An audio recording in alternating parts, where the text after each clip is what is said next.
cool, man. Fun, man. Let's forget about that other stage. Let's all just jam. We got a drummer here. Come on.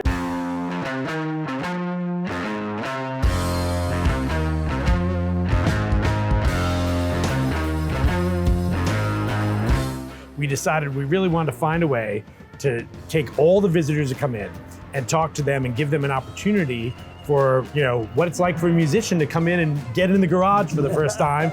Spent tons of time in garages with garage bands growing up. Yeah. It's the only place you can play and rehearse. I think every young musician starts out in the garage. The first garage I ever played in was my friend Gary Holt's garage. Because like a lot of my friends didn't even have garages. Yeah. So that was But the precious Gary's, spot. Gary's family actually had a garage so they keep their all their canned food and everything else. So I would be playing right next to a big old a stack of Campbell's soup. Yeah, corn or something like that. Yeah, right? exactly, cream corn or something. And you'll see we designed it so it actually looks like kind of a garage. Dude, wait, where's all of the egg cartons? They're supposed Yeah, to right, stapled on the wall. Stapled on the wall. Where it really all happened for me was in the living room of our apartment.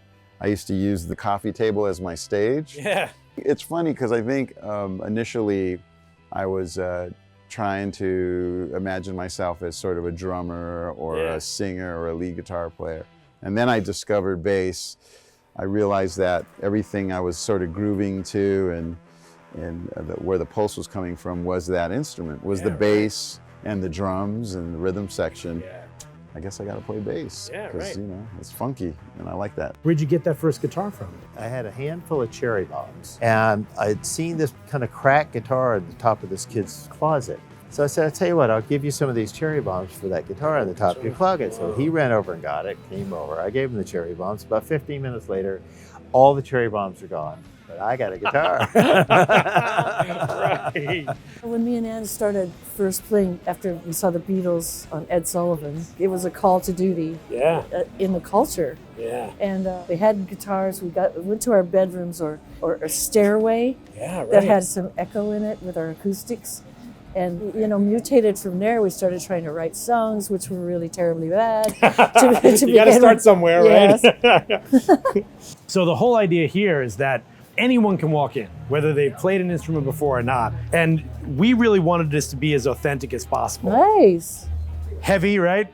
But it's that idea that it's a real guitar, right? What we've got set up is that you can actually learn how to play it, That's which so is really cool. cool because you've got people of all different ages who are able to do it. They can pick a lesson, kind of songs on easy, play along with Nile Rodgers on Chic or the Beastie Boys, Metallica, Deep Purple. What about Louie Louie? Louie Louie, that's one we got to add in here, right? So this one's an easy lesson, so it assumes no knowledge. Do they have to learn how to tune it? We do it for them. And you'd be amazed how quickly, right, these all go out of tune immediately. And over here, we've got the bass guitar one set up. Oh, wow. So you can come over and pick up a P bass or something like that. A whole different selection of songs. We've got keyboards. Let's get amped. I love that. And you'll notice each one tells you the level too. So they say intermediate or easy or difficult. So that if you get someone to come in here who knows how to play it, maybe they want to learn advanced stuff. Exactly, Oh, that's right. That's fantastic. The drum rooms in here are soundproof. The experience is pretty amazing. You see people of all different ages walk in here and families where kids will come up and start playing guitar and the parents will join in and talk with them on it. That's important, It's important to get the young people into physically playing instruments and learning how to play guitar. There's less of that happening than when we grew up. What's so great about how this is expanded in this museum is that it's no longer an arm's length, kind of an institutionalized feel to it. Yeah.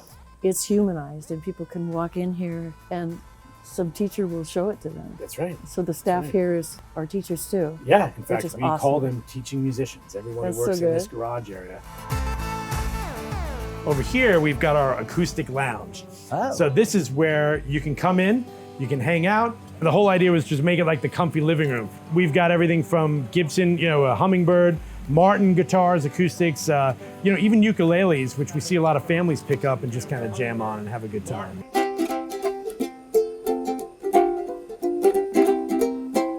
Yeah! That's pretty one. Isn't that cool? You might see 3 or 4 different people come in here, grab an acoustic guitar and sit down on the couch, and they'll just start playing together. It's pretty amazing how that works. Yeah, music has a tendency to draw people together. Bring people together. Well, this is beautiful. They've got nice, comfy places to sit and Yeah, pick. exactly. Right. Yeah, that's great.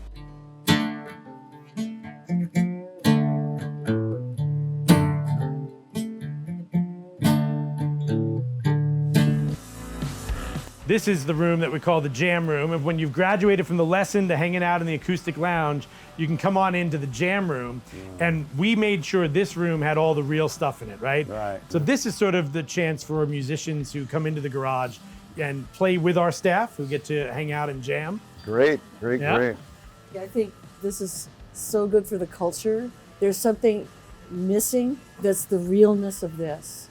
It's not digitized That's right. or run by a computer. That's right. It's run by humans. It's the really hands-on, actual touch of music. Human powered. Human power, Yeah. yeah. So I really applaud you guys for what you're doing because it's important because it's going missing. Yeah. So keep Right. it going. All right, play something.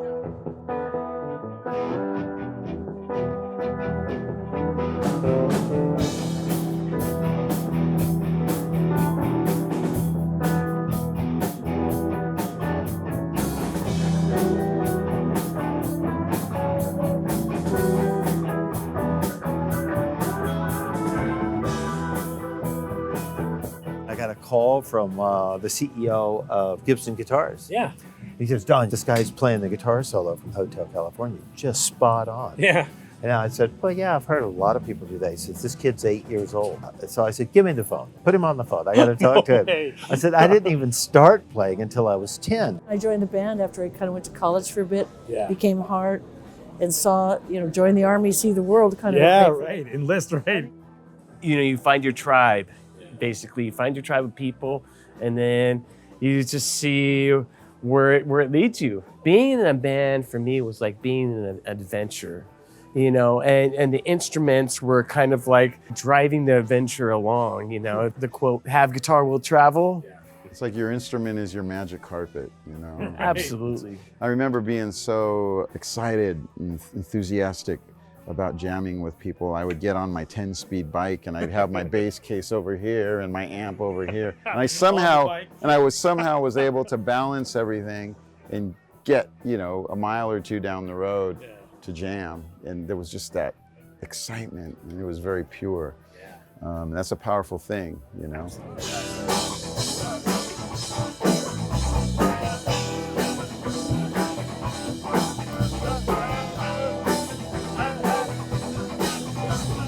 I think every young musician starts out. Eventually, when you're jamming with your friends, you got to be in the garage.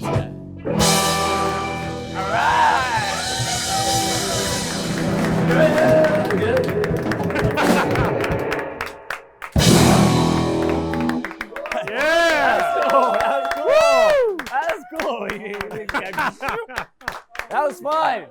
Thanks.